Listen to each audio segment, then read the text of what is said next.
Hola, ¿qué tal? Hoy les voy a leer un cuento titulado Don Arnulfo, extraído de mi libro Vivencias Extraordinarias. El viento soplaba y agitaba las cortinas al penetrar por la ventana, refrescando la calurosa estancia donde se encontraba reposando Gildardo Orozco, un hombre de 45 años que por lo que estaba padeciendo en los últimos meses aparentaba muchos años más. Mientras leía, fue quedando dormido en la mecedora y el libro que sostenía entre sus manos resbaló y cayó al suelo. El ruido lo despertó de un sobresalto y tosió al atragantarse con su propia saliva. Ese día había sido uno de los más pesados en el trabajo. Las exigencias por parte de sus clientes se habían sumado a los extraños, inexplicables y tristes sucesos sufridos en los meses anteriores. Primero, la irremediable pérdida de su esposa de apenas 40 años, cuando una mañana, sin estar enferma, se desplomó inconsciente mientras desayunaba. A pesar de las maniobras de reanimación aprendidas en un curso reciente de primeros auxilios, no pudo hacer nada y mientras esperaba la llegada de la ambulancia, vio con horror cómo se le iba la vida. En pocos segundos se había esfumado. Cuando llegó la ambulancia, los intentos de los paramédicos fueron infructuosos. De la noche a la mañana, Gildardo se había quedado solo, con dos hijos pequeños y la incertidumbre de no saber qué hacer con ellos. Su trabajo le absorbía todo el tiempo. Salía muy temprano de su casa cuando ellos aún dormían y regresaba muy tarde. Nunca los veía despiertos, salvo los fines de semana y cuando le quedaba tiempo.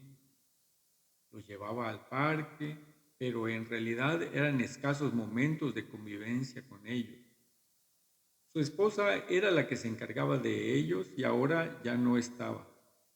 ¿Y ahora qué? Se preguntaba angustiado. No tenía familiares a quienes recurrir. Por consecuencia, los niños empezaron a faltar a la escuela y sus calificaciones bajaron notablemente. Un día, sus dos hijos salieron de excursión, un paseo al campo con todo el grupo para festejar el fin del ciclo escolar. Nunca volvieron. El autobús se había accidentado al tomar una curva a gran velocidad. Falla de los frenos, dijeron los peritos. No hubo sobrevivientes. Después de este lamentable accidente, había quedado solo en el mundo, solo, como cuando era soltero, pero además con una profunda depresión que le impedía moverse. Dejó de ir al trabajo y se sumió en la más terrible crisis de su vida. Sus proyectos de vida se fueron al carajo, ya no tenía ningún incentivo. A partir de ese momento, él también estaba muerto. Una tarde, después de tomar unos tragos para agarrar valor, buscó un grueso cordel en el cajón de las herramientas y salió al patio, donde crecía un frondoso árbol de mango. Ató el cordel a una de sus ramas y el otro extremo a su cuello. Sin pensarlo más, se dejó caer. El golpe que sintió fue brutal. Sintió que el cuello se le partía en dos, pero el cordel no resistió. Se rompió y cayó al suelo boca arriba, viendo hacia el cielo. Ahí permaneció unos minutos, rogando a Dios que le quitara la vida con un rayo o con lo que fuera. y lloró amargamente. No era su destino terminar de esta manera. No se movió de ahí hasta que cayó la noche. La oscuridad y los mosquitos lo impulsaron a levantarse de ahí, todavía dolorido del cuello y de las nalgas por el golpe recibido al caer. Entró a su cuarto echándose a la cama así como estaba, sucio y sudoroso. Al día siguiente, muy temprano, puso unas prendas de ropa en una maleta pequeña, tomó su sombrero y se calzó los zapatos. Fue al armario donde tenía guardado dinero en una lata y salió a la calle sin rumbo. El dolor que sentía en el cuello lo mantenía inquieto, pero no le dio importancia. Sus pensamientos vagaban en torno a sus seres queridos, perdidos irremediablemente, y eso le inyectó fuerzas para retomar el camino de la vida nuevamente. No le importaba dejar todo atrás, empezaría de cero, con solo lo que llevaba encima.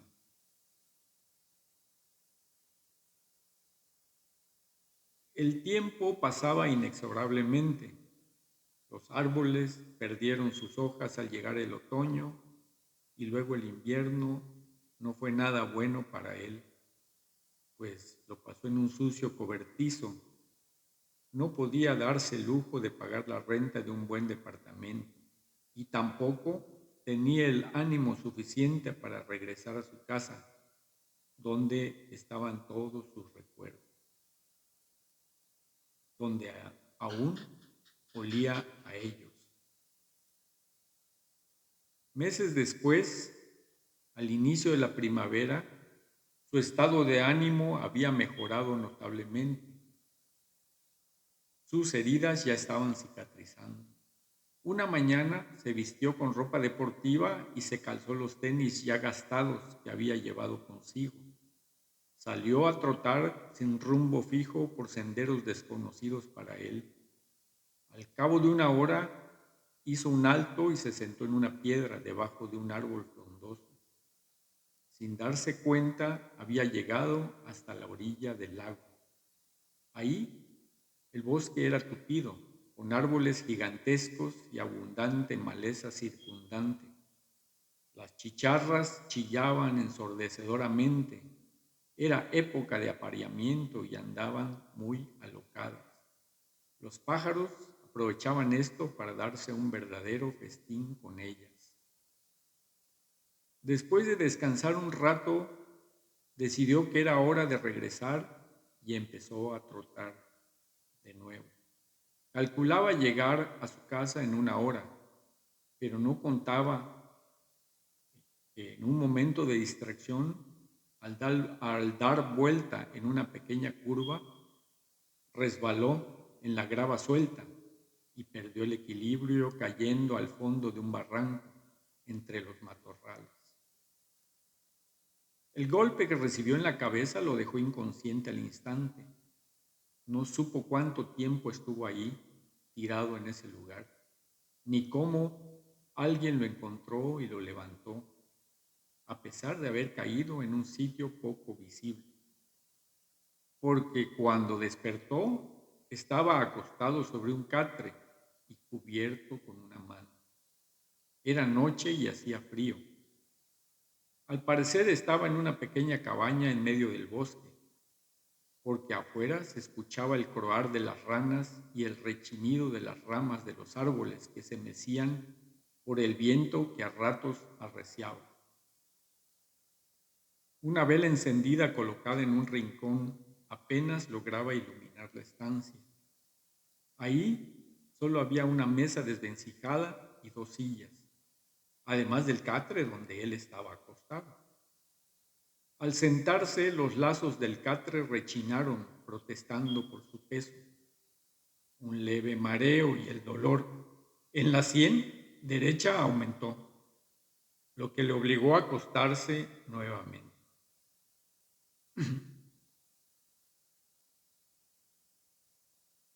Cuando escuchó los pasos de alguien que se acercaba, se puso nervioso.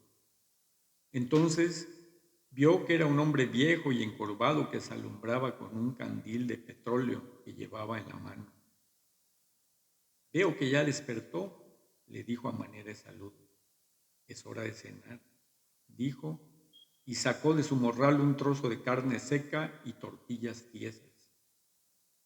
Es todo lo que tengo, resopló, pero le servirá para recuperar fuerzas, le dijo y tosió.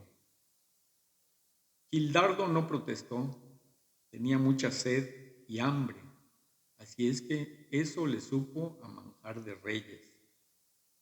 El café caliente que le sirvió después fue lo mejor, un complemento perfecto.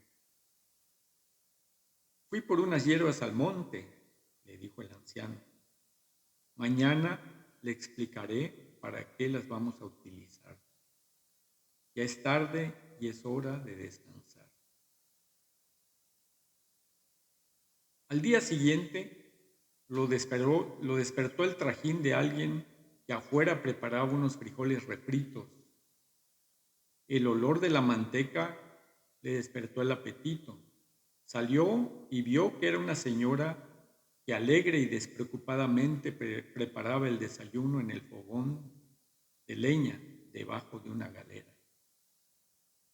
Ella es mi esposa Petronila, dijo el anciano cuando lo vio venir. Yo me llamo Arnulfo. Soy el único curandero que existe por toda esta región. La verdad, no necesitamos más. Todos los que vivimos por este lado del mundo somos muy sanos. A propósito, ¿sabe usted dónde estamos?, le preguntó. Gildardo no contestó. Entonces don Arnulfo le explicó. Cuando usted resbaló mientras trotaba y cayó entre los matorrales, cayó exactamente en un portal. Sin querer, abrió las puertas a esta dimensión, una dimensión paralela donde vivimos nosotros y que ustedes desconocen. Acá vivimos rudimentariamente, como nos enseñaron nuestros ancestros. Los progresos que ustedes tienen no las tenemos acá. Bendito Dios, dijo, y se persignó como todos los católicos. Porque eso nos ha permitido vivir mejor. Más tranquilidad, más paz, más felicidad, menos enfermedades. Acá no nos enfermamos de lo que a ustedes les provoca la muerte. No hay cáncer, no hay enfermedades del azúcar ni de la presión. Por eso solo usamos hierbas, nada de medicinas, ni operaciones, ni médicos. Yo sé cómo viven ustedes porque tengo la facultad y el permiso para poder pasar de una a otra dimensión y me doy cuenta de todo. De vez en cuando me inmiscuyo en el tratamiento de algún enfermo, pero por desgracia ustedes son muy tosudos, no entienden y están muy arraigados a sus costumbres. Malas costumbres, por cierto, que los han orillado poco a poco a la enfermedad y a la muerte. Acá, de este lado, también nos morimos, pero de viejos y sin achaques. Morimos porque así tiene que ser para completar el ciclo de vida. Gildardo no podía creer lo que estaba escuchando. Cuando el anciano Arnulfo lo invitó a dar un paseo por los alrededores, comprobó que todo lo que estaba viendo era totalmente desconocido para él. Todo era primitivo. La gente con la que convivió esos 3 días se miraba sana y feliz. Fuertes, robustos, ningún obeso se cruzó por su camino. Por ningún lado vio un aparato de televisión o radio. No había luz eléctrica. No había tiendas de comida chatarra ni nada que se le pareciera. Era una vida natural completamente. A los 3 días, don Arnulfo le dijo que ya era hora de volver a su vida. Entonces le entregó en sus manos un recipiente hecho con el tronco de un árbol donde contenía un menjurje a base de hierbas. Esto lo tiene que tomar todos los días por la mañana al levantarse. Será lo primero que meta a su estómago, le dijo. Le ayudará a mejorar todo en su vida y a soportar el cambio de estilo de vida que poco a poco e involuntariamente lo irá implementando. También le ayudará a resolver los problemas que trae arrastrando y que han sido la causa de que su familia haya muerto. Cuando escuchó esto, Gildardo se le pararon los pelos de punta. Entonces, el anciano le hizo una revelación que él nunca se hubiese imaginado. Es una mujer, ¿sí? Una mujer la que le ha causado todo. Y Gildardo lo miraba incrédulo. No desconfíe de mí. Yo tengo la facultad y el permiso de ir y venir, como le dije antes, y solo me basta verlo a los ojos para saber todo de usted, le explicó sonriendo. No supo cómo ni en qué momento regresó de ese viaje, porque de repente Gildardo abrió los ojos y se encontró tirado entre los matorrales, vestido con sus pantalones deportivos y sus tenis viejos, aterido de frío. Era noche y los cucayos revoloteaban echando sus luces entre las hierbas bajas, sin recordar absolutamente nada. Fin del cuento. Espero que les guste. Nos vemos en la próxima.